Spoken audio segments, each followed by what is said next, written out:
Bismillahirrahmanirrahim. Assalamualaikum warahmatullahi wabarakatuh. Alhamdulillahilladzi hadana lihadza wa ma kunna linahtadiya laula an hadana Allah. Asyhadu an la ilaha illallah wahdahu la syarika lah wa asyhadu anna Muhammadan abduhu wa rasuluh. Allahumma salli wa sallim wa barik ala sayyidina Muhammad wa ala alihi wa sahbihi ajma'in wa ba'du. Qala al-musannifu rahimahullahu ta'ala wa nafa'ana Allahu bihi wa bi'ulumihi fid darini amin. Berkata Imamul Allamah Syekh Abdul Qadir Al-Jilani, semoga Allah Ta'ala merahmatinya dan kita mendapat manfaat serta barakah ilmunya. Jangan malas bertaubat supaya selamat dari bala. Wahai pemuda, bertaubatlah. Tidakkah kamu lihat bahawa Allah Azza wa Jalla menurunkan bala ke atas kamu kerana dia mahu kamu bertaubat. Sebenarnya, kamu tiada berakal. Kerana kamu terus berani membuat maksiat terhadap Allah. Tiada yang dikenakan bala pada zaman ini kecuali segelintir manusia sahaja. Dusta itu bala bukan nikmat. Dia sebagai balasan atas dosa yang kamu lakukan. Bukan tambahan pada darjat dan keramat. Orang yang soleh itu dibala untuk diangkat darjatnya di sisi raja mereka. Dia terus bersabar menanggung bala itu kerana dia ingin mendapat keredaan Allah Azza wa Jalla. Jika sempurna hal ini terhadap dirinya, maka sempurnalah baginya kerajaan. Dan jika tidak sempurna, dia mempercayai dirinya itu binasa. Ya Allah, ya Tuhanku, jangan binasakan kami. Malah dekatkan kami kepadamu. Dan berilah kami kurnia memandang wajahmu di dunia dan di akhirat. Di dunia kami dapat memandangmu dengan hati kami. Dan di akhirat dengan mata kita. Muslimin dan muslimat sedang penonton yang dirahmati Allah sekalian. Syekh memulakan nasihat dengan berkata, wahai pemuda, bertaubatlah kepada Allah. Kerana jiwa muda ialah jiwa yang punyai angan-angan yang panjang berbanding jiwa tua. Mencari pemuda yang bertaubat sukar berbanding mencari orang tua yang bertaubat. Kerana orang tua fitrah mereka, dek kerana tua dan penyakit yang berkumpul pada tubuh badan mereka, pendorong kepada taubat. Namun orang-orang muda, kerana kesihatannya, kerana faktor kebiasaannya, kerana dorongan syahwat yang masih kuat, maka seolah-olah dia melupakan taubat dan melupakan kematian. Ya, taubat secara umum untuk semua, baik muda, baik tua, baik lelaki, baik perempuan. Bahkan kanak-kanak pun diajar bertaubat, sekalipun mereka tidak berdosa. Kita ajar anak-anak kita bertaubat, mengucapkan istighfar sebagai satu latihan untuk membiasakan mereka, bukan supaya mereka menjadi benteng, ungkapan taubat menjadi benteng kepada maksiat yang mengelilingi mereka. Kerana fungsi taubat bukan sekadar memohon ampun kepada Allah Ta'ala. Tetapi taubat juga bermaksud memohon rahmat, kasih belas Allah. Yang sebahagian besar kita taubat kerana dosa. Dan segelintir mereka bertaubat kerana takut berdosa. Dan lebih sedikit lagi bertaubat kerana ingin mendapat kasih sayang Allah Subhanahu Wa Taala. Kerana Allah berfirman, Inna Allaha yuhibbut tawwabin. Allah suka orang bertaubat. Ada orang taubat, ini yang paling banyak. Sebab dosa-dosa mereka buat, kecil ataupun besar. Maka ini paling banyak yang berlaku dalam masyarakat yang punya agama atau yang masih punya iman. Ada taubat kerana takut buat dosa. Akhirnya di kalangan segelintir manusia yang dekat dengan Allah. Kerana dia tahu bahawa tidak ada manusia seorang pun terselamat dari dosa. Tidak ada. Apatah lagi bila Nabi SAW menyatakan, Kullu bani Adam khata' wa khairu khata'in at-tawwabun. Semua anak Adam pasti akan melakukan dosa. Pasti, mesti. Dan kita bukan maksud. Kerana itu segelintir kecil ini bertaubat takut terjebak dengan dosa. Sebab itu kita diajar tidak menghina pendosa, kerana dosa itu boleh berpindah pada kita. Boleh kita lakukan dengan mudah. Kita hina orang tu, buat ni, maka satu hari nanti mungkin kita buat. Mungkin berlaku pada kita. Umpamanya kita menghina pengrasuah dengan maksud menghina bukan menegur. Lalu kita pun terjebak juga dengan rasuah. Dan kita terima rasuah. Kerana itu kita tidak menghina pelaku maksiat, kita menghina maksiat. Satu perkara yang berbeza. Menghina pelaku maksiat menjadikan kita benci pada orangnya. Menghina pada maksiat menjadikan kita benci pada maksiat itu dan berlaku pada kita. Menghina pelaku maksiat, kita merasakan tak akan berlaku pada kita. Lalu kita mula mengangkat tinggi diri kita pada dia. Maka orang ni biasa akan buat juga. Tapi menghina maksiat dengan maksud bimbangkan maksiat itu sendiri akan berpindah pada dia. Maka dia cuba menolaknya. Umpama kita takut wabak lah. Wabak tu kita takut sehingga kita takut kena pada kita. Lalu kita membentengi diri kita. Bukan kita benci yang kena wabak tu. Kita bimbang kena pada kita. Lalu kita menjauhkan diri kita sejauh-jauhnya dengan segala SOP-nya. Tapi bila kita sebut kebanyakan manusia taubat kerana dosa. Segelintir manusia yang taubat kerana takut melakukan dosa. Tetapi lebih sedikit. Dan ini orang-orang yang terpilih. Yang bertaubat kerana inginkan kasih belas Allah. Kalau kita dah baca ayat Al-Quran, Allah kata Allah suka orang bertaubat. Maka bila Allah kata Allah suka orang bertaubat, akhirnya semua orang yang inginkan cinta Allah, dia bertaubat. Walau tak melakukan dosa. Hatta Nabi-Nabi yang maksum juga bertaubat. Wa inni la astaghfirullah wa atubu ilaihi 70 marratan fi kulli yaum. Aku memohon ampun pada Allah dan aku bertaubat kepada Allah 70 kali. Dan riwayat yang lain 100 kali. Apakah Nabi SAW bertaubat kerana dosanya? Jawapannya tidak. Baginda maksum dan demikian juga sekalian para Nabi. Habis taubat baginda SAW kenapa? Kerana Allah suka orang bertaubat. Sebab itu semua sifat taubat ni sifat para Nabi semua. Semua Nabi-Nabi bertaubat. Walau mereka masuk. Jadi orang macam kita pula. Kenapa merasakan taubat ini bila kita buat dosa? Tidakkah kita memang dosa mungkin berlaku pada kita? Dan kenapa kita melambat-lambatkan taubat? Sedangkan melambat-lambatkan taubat itu juga berdosa. Sepakat ulama, taubat itu wajib. Tidak ada yang kata taubat itu sunat. Taubat itu wajib. Berdasarkan firman Allah, Ya ayyuhalladzina amanu tubu ilallahi taubatan nasuha. Wahai orang yang beriman, taubatlah kepada Allah dengan taubat sebenar. Bila saja buat dosa, maka taubat itu jadi wajib. Kalau kita tak buat dosa, taubat itu sunat. Bila kita buat dosa je, dan taubat itu wajib. Dan macam saya kata, siapa kata dirinya tak berdosa? Kita berdosa. Dan kalau kita melewatkan taubat, kita berdosa lagi. Maka kita kena bertaubat kerana melewatkan taubat. Buat dosa satu hal dan wajib taubat. Kita lambat pula taubat. Maka kita perlu taubat kerana lambat taubat. Dia macam kita bayar cukai. Bila kita lambat dah salah. Kita pun kena penalti.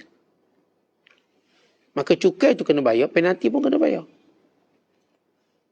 Bila kita lambat bertaubat, kita berdosa lagi. Dan kerana melambatkan taubat, kita bertaubat. Kerana itu Allah Ta'ala menyeru. Kalau kita lihat ayat-ayat Al-Quran. Allah Ta'ala menyebut taubat ini secara mutlak. Apa pun dosa kamu, bagaimanapun keadaan, kebiasaan kamu melakukan dosa, maka hendaklah kamu bertaubat kepada Allah Subhanahu wa taala.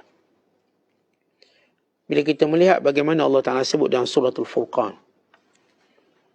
kalangan yang buat dosa apa sekalipun, lalu Allah berkata, illa man taba wa amana wa amila amalan saliha fa ulaika yubaddilullahu sayyiatihim hasanat wa kana Allahu ghafurar rahima. Sesudah mereka melakukan dosa dan sebagainya, melainkan orang yang bertaubat dan beriman dan beramal soleh, mereka itulah orang yang Allah ubah kejahatan mereka jadi baik.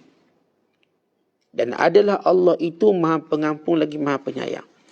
Baik, waqafat, kita nak berhenti sejenak pada ayat ini supaya kita memahami hebatnya taubat. Allah Ta'ala kata, buat apa pun dosa, illa man tab, penyelesaian keluarnya bila mana kamu taubat. Kerana setiap dosa itu menjadi racun yang menjala dalam tubuh. Setiap dosa itu merupakan beban yang akan memberatkan di belakang kita. Dan setiap dosa itu adalah luka pada hati kita yang tidak mungkin sembuh melainkan dengan taubat. Setiap dosa. Dan setiap dosa itu ada kemurungan dan kesedihan yang tak akan berlaku kegembiraan melainkan taubat. Dan setiap dosa itulah kebencian orang pada kita. Sehingga kita bertaubat, maka datang kasih sayang manusia pada kita. Dan setiap dosa itu menjarakkan kita dengan orang-orang soleh. Sehinggalah kita bertaubat, maka kita lihat orang-orang soleh mendekati kita. Kalaupun kita tak mendekati orang soleh mendekati kita. Dia benar taubat kita. Kerana kita mengetahui setiap dosa kita menjarakkan kita dengan Allah. Maka bila mana seorang itu bertaubat, dia akan berdekat dengan Allah, maka senang dan mudah baginya buat baik. Selama ni nak buat baik macam jauh. Dia tengok masjid pun jauh lah sebelah rumah. Dia dosanya. Bila taubat, dia rasa masjid jauh pun dekat. Dia merasakan bahawa umur yang muda ini juga, dia nampak macam dekat dengan kematian. Tapi kalau tak taubat, umur dah tua pun dia rasa jauh lagi. Umur 70 lah, 80, tak mati lagi. Kata dia okey. Sebab dia ikut kajian, manusia boleh hidup sampai 250 tahun. Tu dia lah tu. Dia rasa begitu. Sehingga kebodohannya tidak boleh dikawal lagi. Kerana setiap dosa kita menjadikan kebodohan kita bertambah. Kebodohan kita dengan Allah. Setiap kali kita buat dosa, kita menambahkan nilai kebodohan kita. Sehingga dosa tidak terkawal, demikian kebodohan tidak terkawal. Maka percakapan kita mula percakapan orang paling gila dalam dunia. Maka tak percaya azab, tak percaya itu, tak percaya ini. Kita makin bodoh. Sehingga peringkat mereka tak percaya Tuhan. Kemuncak kebodohan mereka, tidak mempercayai Tuhan. Maka ini maksiat-maksiat dan kesan-kesannya. Kerana itu datang taubat. Allah menyebut illa man tab, melainkan orang bertaubat. Tapi Allah bagi syarat.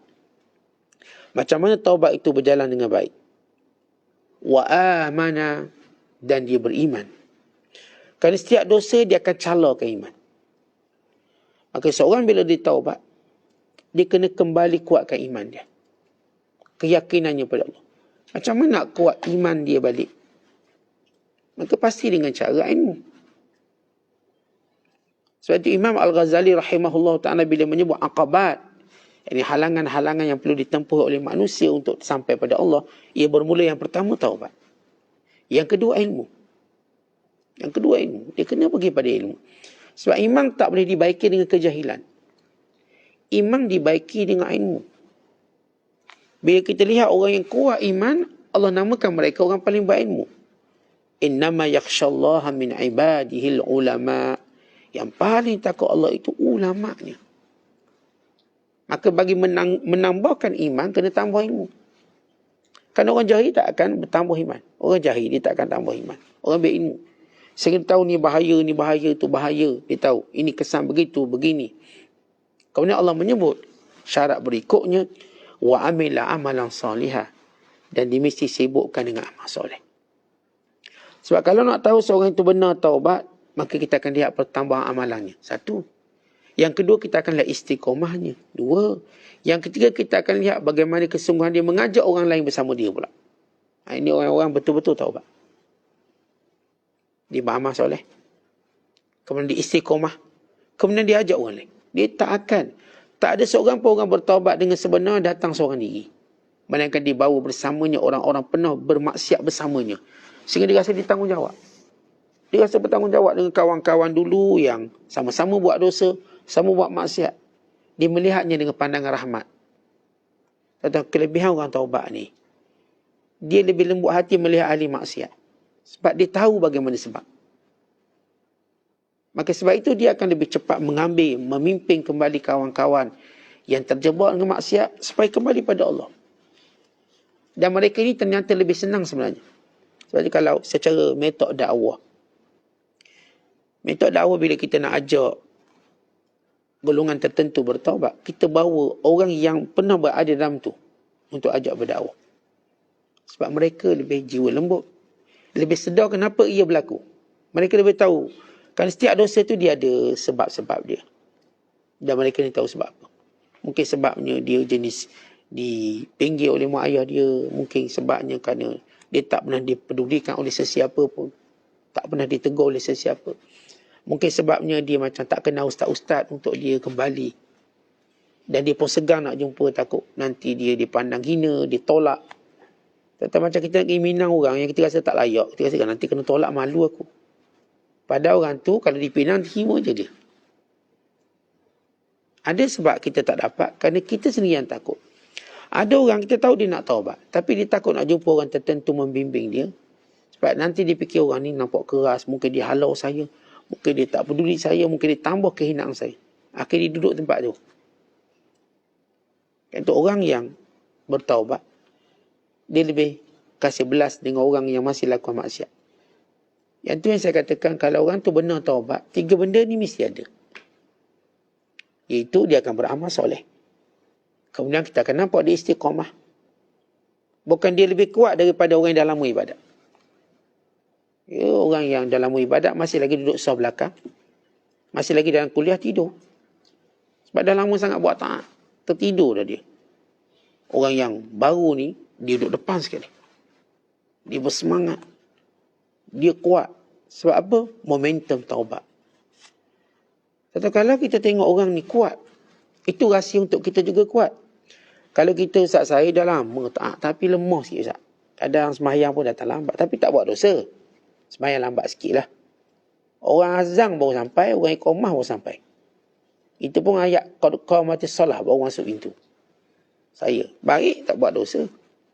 Kenapa dia lambat? Subuh pun payah bangun. Ni orang yang baru taubat ni subuh bangun pukul 3 pagi. Baru momentum dia kuat. Yang dah biasa, yang tak buat maksiat, subuh dia bangun rapat. Ini orang azan baru bangun. Pada awalnya bagus. Kenapa? Belajar daripada orang taubat. Kamu kena taubat juga. Kerana rupa-rupanya taubat, dia lah momentum untuk kita lebih bersemangat buat ibadat macam dulu juga. Orang tanya saya, Ustaz, saya dulu masa waktu taubat saya kuat. Kuat sungguh, Ustaz. Saya kalau dengar kuliah pun cepat nangis. Kenapa sekarang saya tak rasa lagi benda tu? Maka jawapannya kerana kamu sudah berhenti bertaubat. Sebab kamu dah rasa macam dah okey, dah berhenti. Maka sebab tu momentum tu atau kekuatan tu kamu tak dapat. Sebab itu orang-orang yang dah taat, kamu mesti taubat juga. Sebab apa? Taubat itu mengembalikan kamu pada semangat untuk beribadat. Kalau tuan-tuan nampak orang tu makin kohol lembek dalam ibadat, walau bagus ni, bagus. Dia tak adalah rasuah dah tak buat, itu tak buat. Tapi dia macam lembek dah, nampak. Macam kejauhan. Bagus, kuliah pun slow-slow dah sekarang. Maka jawapan ni kamu kena taubat balik. Taubat. Ia memperbaharui semangat kamu. Taubat dan taubat. Kan itu rahsia siapa pun yang momentumnya kekal, kuat. Sebab dia sentiasa melazimi taubat. Taubat dan taubat. Jadi yang kita sebut tadi, orang yang benar taubat, dia akan beramal soleh, dia akan istiqamah, dia akan ajak kembali orang yang pernah buat maksiat dengan dia. Dia mesti ajak. Kita tak jumpa pun ahli maksiat yang bertaubat dengan sebenar, melainkan dia akan ajak kawan-kawan dia. Sehingga dia kembali berkawan dengan kawan dia, dengan berkawan cara lain pula. Ya, cara orang baik. Dan menyesali setiap perbuatan yang telah dilalui. Kemudian Allah sebut dengan satu bisyarah, kabar gembira bagi orang bertaubat. Faulaika yubaddilullahu sayyiatihim hasanat. Orang tu Allah ubah kejahatan dia jadi baik. Apa maksudnya? Ada dua pandangan ulama. Pandangan pertama menyatakan Allah akan ubah dia daripada syirik, daripada tidak ikhlas kepada ikhlas. Kata Atha bin Abi Rabah, kehidupan ni asalnya buruk, teruk, akan jadi baik. Maka itu maksudnya. Daripada dia tak ke masjid, dia ke masjid. Daripada kawan jahat, jadi kawan baik. Allah ubah daripada jahat pada baik. Tapi pendapat kedua, dan ini begitu menarik untuk kita faham. Allah jadikan dosa-dosanya jadi kebaikan, pahala. Dosa dia buat tu, Allah tukar jadi pahala. Dek dia bertaubat. Macam mana? Jawapannya begini. Itu bila katakan dahulu dia pernah berzina, dia pernah minum arak, dia pernah rasuah, dia pernah fitnah orang, dia pernah pukul orang, apa saja. Setiap kali dia termenung teringat, ya Allah, dulu kenapalah aku jahat sangat. Aku minum arak, aku berjudi, aku fitnah orang, kenapa? Datang penyesalannya, maka itulah kebaikan dia. Setiap kali dia ingat balik kejahatan dia, dia sedih, maka itulah kebaikan. Maka Allah jadikan kejahatan selama ini punca dia dapat kebaikan sebab dia sentiasa sedih dengan apa yang dia buat. Ingat dulu zaman masa ada mak, saya tak dengar cakap mak. Mak panggil, saya tak menyahut. Bukan saya tak peduli kebajikan. Dia pun setiap kali ingat, dia nangis. Setiap kali ingat, dia datang rasa bersalah. Itulah dia kebaikan. Setiap kejahatan tadi, Allah tukar jadi kebaikan dengan muhasabah dia. Dalam hadis disebut, dalam riwayat Imam Muslim, dan ini juga maksud Allah tukar jahat dia jadi baik. Iaitu kejahatannya tidak akan memudaratkannya akhirat kelak. Allah panggil seorang lelaki, lalu Allah Ta'ala berfirman padanya, bukankah kamu hari itu buat ni, buat tu, buat ni, buat tu, buat ni, buat tu. Dia sebut dosa. Maka dia pun ngaku, ya. Fala yunkiruha. Dia tak menafikan. Lalu kata Allah Ta'ala, yang ni semua aku ampunkan. Dia kejahatan dia buat tu tak memudaratkan dia, tak kena azab, tapi dia ampunkan semua. Lalu orang ni kata, ya Allah, ada lagi yang kau tak sebut yang aku buat. Ada lagi yang engkau tak sebut yang aku buat. Maka Nabi SAW bila sebut, Nabi pun ketahui. Maksudnya, orang ni rasa dia ada banyak lagi. Dia rasa macam, Allah tak sebut ni, mana pergi? Rupanya Allah hapuskannya. Tak dicatat. Tak dicatat dan tak dibaca dalam catatan. Lepas bila kita buat jahat, dia ada dua peringkat. Bila seorang buat jahat, malaikat tu tak akan tulis lagi. Dia berbanding bila kita buat baik tu ditulis. Kalau kita buat jahat tidak ditulis. Dia tunggu apakah kita taubat atau tidak. Kalau kita taubat maka tak tulis. Yang kedua, bila kita buat jahat, bila orang tu buat jahat, maka lepas tempoh yang diberikan, malaikat tulis. Namun lama dia bertaubat, maka benda tu pun hilang. Sama ada hilang pada catatan atau hilang dengan maksud tidak disebut lagi oleh Allah. Dilupakan. Macam kita gini tuan-tuan. Kita contoh pasangan kita buat salah banyak. Tapi ada benda kita tak nak sebut salah tu. Kita sebut dua je. Dua je salah awak. Pertama lambat buat air. Yang kedua lambat masak nasi. Contoh. Yang lain banyak lagi salah dia. Pakai baju kelawar bukan pada waktunya. Pakai bedak sejuk bukan pada waktunya. Banyak salah nak kira lah. Tapi kita mention dua je. Yang ni je lah kira besar-besar. Yang tu lain cincai-cincai. Tak apalah. Kita pejam mata lah. Sama juga isteri. Bang dua benda yang bersalah. Padahal banyak 200 salah. Tapi sebut dua je. Nafkah lambat. Lepas tu tak naik-naik nafkah. Nampak gaji naik. Nampak jual sabun lebih. Jual kacang pun lebih. Nafkah tak naik ni. Dua. Nak sebut salah lain ada lagi 400 salah. Tapi ni dua je. Seolah bila kita buat dua ni selesai semua. Demikian orang taubat. Sebab itu kalau orang tu benar taubat, Masya Allah, ajaib taubat ini. Sehingga disebut dalam satu hadis Nabi SAW, فَإِنَّ لَكَ بِكُلِّ سَيِّئَةٍ حَسَنَةٍ. Setiap kejahatan kamu bertukar jadi baik. Semua jahat jadi baik. Dan ini dimaksudkan yang Allah Ta'ala sebut dalam surah Al-Furqan ayat ke-70, فَأُولَٰئِكَ يُبَدِّلُ اللَّهُ سَيِّئَاتِهِمْ حَسَنَاتٍ. Demikian Allah Ta'ala ubah kejahatannya jadi baik. Yang dulu dia rasuah tu jadi baik, jadi pahala. Macam mana? Dan setiap kali teringat rasuah, dia ingat dosanya aku. Pahala. Maka yang dosa tu hilang. Maka ini kesan taubat. Sebab itu bila seorang bertaubat kepada Allah SWT, dia akan terselamat daripada bala. Dan kebanyakan manusia tidak terselamat daripada bala ini. Bala dosa dia, jarang orang selamat. Melainkan orang yang benar taubat. Tuan-tuan, setiap kali dosa kita buat, dia mengundang bala. Adalah macam-macam bala lah. Wa imma penyakit pada tubuh badan, penyakit pada hati, penyakit pada orang yang kita, rezeki kita, banyak ni kait. Kadang-kadang kita terus mengadu kesusahan kita. Kesusahan itu kesan dosa kita. Apa pun bentuk kesusahan? Saat anak saya tak dengar cakap, dosa. Dosa kita. Jangan cerita dosa orang. Tuan-tuan, kalau kita nak rasa bahagia, jangan kira dosa orang. Dosa orang tak memudaratkan kita. Dosa kita memudaratkan orang lain. Maksudnya orang tu dia lah, kita. Maka Allah Ta'ala bila kita buat dosa, semua orang sekeliling kita beri masalah pada kita. Semua. Kucing kita pun cakar tangan kita. Kenapa? Kucing pun cakar tangan aku. Tiba suami kita marah kat kita. Tiba anak-anak kita pun tak dengar cakap kita. Tiba jiran sebelah pun baling sampah kat rumah kita. Kenapa semua benda tak kena? Dosa kita. Tengok dulu dosa kita. Kerana bala-bala ni berlaku semua sebab dosa. Tersepak batu, langgar bendul, langgar divider, cium kereta orang. Ini semua dosa kita. Ini muhasabah yang paling utama kita kena buat.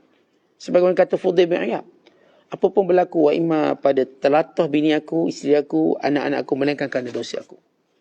Aku tahu ini kerana dosa aku. Kerana Allah nak ingatkan kita. Supaya apa? Supaya kita kembali kepada Allah. Kerana dosa kita menjadikan kita, ya Allah, tolonglah aku. Maka nak tolong, senang syarat dia. Taubatlah. Kamu taubat. Contoh kita orang ada buat salah dengan kita nak tolong tak dia? Kalau orang tu memang ada salah dengan kita, tuan-tuan cenderung nak tolong dia. Tak berapa cenderung lah. Kalau tu mungkin tak tolong. Tapi kalau orang tu datang minta maaf, jadi selama ni saya itu ini, kita pun cepat tolong. Apatah lagi Allah SWT. Kerana Allah suruh kita taubat bukan untuk kepentingan Allah, kepentingan kita. Orang kalau dia minta maaf mungkin untuk kepentingan dia. Tidak. Kamu kalau nak jadi baik, hidup kamu nak sempurna, taubat. Orang yang hidup pada landasan taubat, kehidupannya laju. Sebagaimana satu kereta api berjalan atas landasan tanpa ada yang boleh sekat landasan tu. Sebab satu landasan, satu kereta api. Dia tak ada satu landasan, dua kereta api. Satu. Dia akan berjalan lancar. Sebab tu kereta api boleh bergerak sampai 2000 km sejam. Orang di China buat. Di Jepun, kereta api ni laju. Boleh tak kita buat kereta laju? Boleh. Tiba-tiba lori pun masuk. Tak laju, kena break.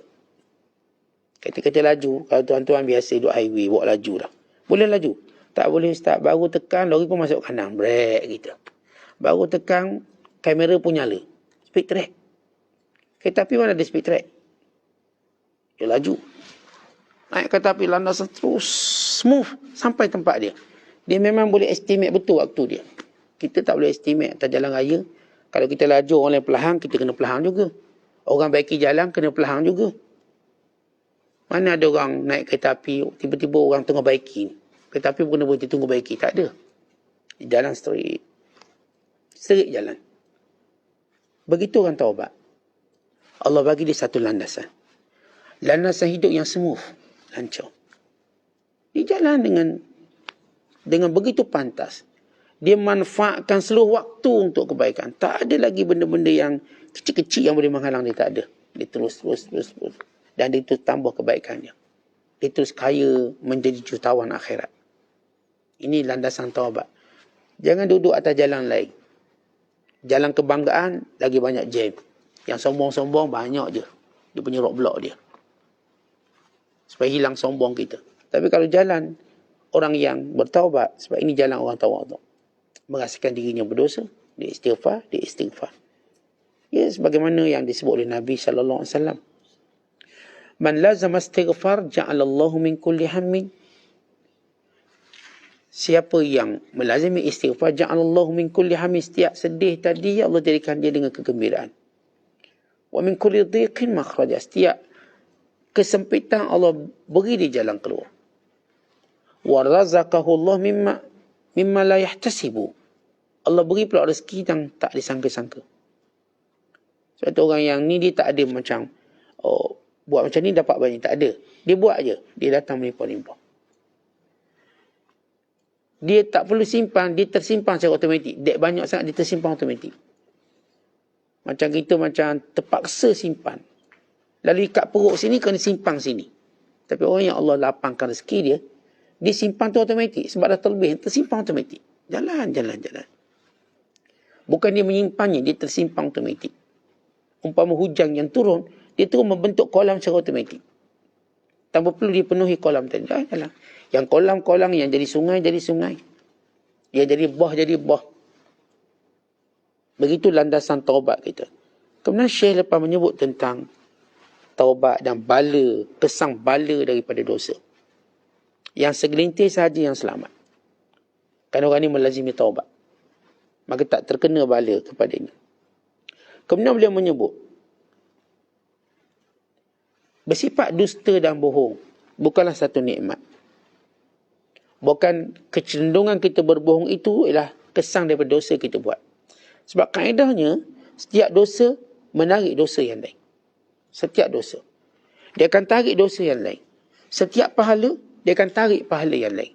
Setiap kali kita berkawan dengan orang baik itu akan tarik kawan baik yang lain. Sebab tu kalau tuan-tuan kawan dengan seorang orang baik, tuan akan dapat 10 kawan baik yang lain. Tapi setiap kali kita kawan orang jahat, kita dapat 10 lagi kawan jahat yang lain. Yang kita tak jemput, dia datang. Ya, kita dah kawan dengan ketua gangster ni, dia pun ajak geng-geng dia. Akhirnya kita kawan ramai. Dan mungkin kita akan terjebak dengan tuduhan, dengan sebahagian kejahatan mereka.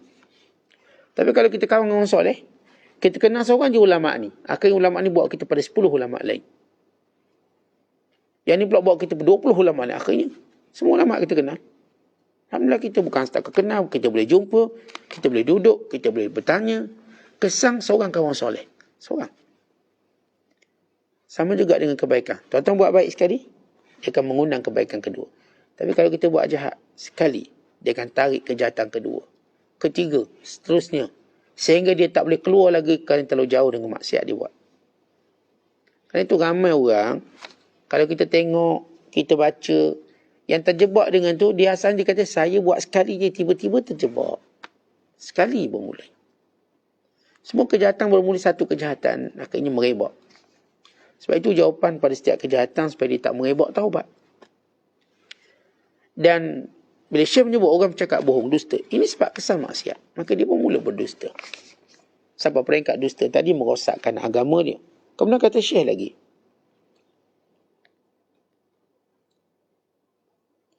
orang yang soleh, kalau orang tu benar-benar baik tuan-tuan, setiap kali datang ujian, Allah angkat darjat dia. Bagaimana kita nak beza ujian itu bala pada dia atau ujian itu angkat darjat pada dia? Ini disebut dalam hadis Nabi SAW. Inna Allah idha ahabba qawman ibtalahu. Faman radhiya falahu ridha. Wa man sakhata falahu sakhat. Allah bila suka satu kaum, Allah akan uji mereka. Sekiranya mereka dengan ujian tadi mereka redha, maka Allah redha mereka. Maka itulah darjat. Tetapi kalau dengan ujian tadi mereka marah, maka itulah tanda Allah marah. Itulah bala. Asalnya tuan-tuan orang ni baik, dia pun buat maksiat. Allah pun turun bala supaya dia kembali pada Allah. Kerana asal Allah sayang dia. Maka Allah turunkan bala supaya berhentilah buat maksiat. Tiba dia marah dengan bala tadi, maka dia terus menanggalkan pakaian taat untuk buat maksiat. Itu tanda Allah murka pada dia. Tapi ada seorang lagi pula, ya Allah sayang dia, lalu Allah pun uji dia. Maka dia dengan ujian, dia sabar, dia tabah. Maka dia meningkatkan lagi hubungan dengan Allah. Makin dekat dengan Allah, itu tanda Allah sayang. Maka itulah bala yang mengangkat darjat. Sebab itu natijah bala, nak tahu dia angkat darjat atau tak angkat darjat, lihat bagaimana keadaan kita. Waktu seorang diuji dengan kematian anak, dia makin dekat dengan Allah. Maka Allah angkat darjat. Waktu diuji dengan masalah bisnesnya, dia makin dekat dengan Allah. Itu darjat. Waktu diuji dengan kawan-kawan yang tinggalkan dia ketika dia susah, maka dia makin dekat dengan Allah. Itu darjat. Setiap kali diuji, menambahkan iman, menambahkan ketaatan, itu darjat yang Allah nak beri kepadanya. Kemudian Syekh menyebut sebagaimana biasa doa. Ya memang setiap perkara, wa imam mula atau akhir, biar ada doa. Hidup ini tuan-tuan, biar ada doa kita. Doa itu ikhtiar tertinggi kita. Bukan kita menafikan doa. Dan bukan memberi maksud kita tak buat apa-apa selain doa. Tetapi doa itu benda yang paling penting. Sehingga kata Syekh dan doanya, Ya Allah, Ya Tuhanku, jangan binasakan kami. Dengan apa? Dengan sebab dosa. Kerana semua orang manusia binasa ini sebab dosa. Malah dekatkan kami kepadamu. Kerana keselamatan itu bila kita makin dekat dengan Allah. Makin kita dekat dengan Allah, makin kita selamat. Daripada semua perkara. Dan berilah kami kurnia memandang wajahmu di dunia. Kerana itu nikmat yang tertinggi. Ladzina amanu husna wa ziyadah. Bagi orang yang beriman itu syurga dan lebih pada syurga. Itu memandang wajah Allah Ta'ala. Dan kami nak pandang wajahmu ya Allah di dunia dan di akhirat. Memandang di dunia dengan mata lendir mata kita, ia istihalah mustahil. La tudrikuhul absar wa huwa yudrikul absar. Tak ada orang dapat pandang Allah atas muka bumi ini. Dalam keadaan Allah memandang mereka. Tidak berlaku. Melainkan pada Nabi kita Muhammad sallallahu alaihi wasallam. Pada lain tak berlaku. Namun apa maksud Syekh nak tengok di dunia? Melihat dengan mata hati. Dan ini yang disebut sebagai maqam ihsan. An ta'budallaha ka'annaka tarah, illam takun tarah fa innahu yarak. Iaitu kamu menyembah Allah seperti kamu melihat Allah. Kalau kamu tidak melihat Allah, kamu mengetahui Allah melihat kamu. Maka ini ialah melihat Allah dengan hati. Dengan mata hati.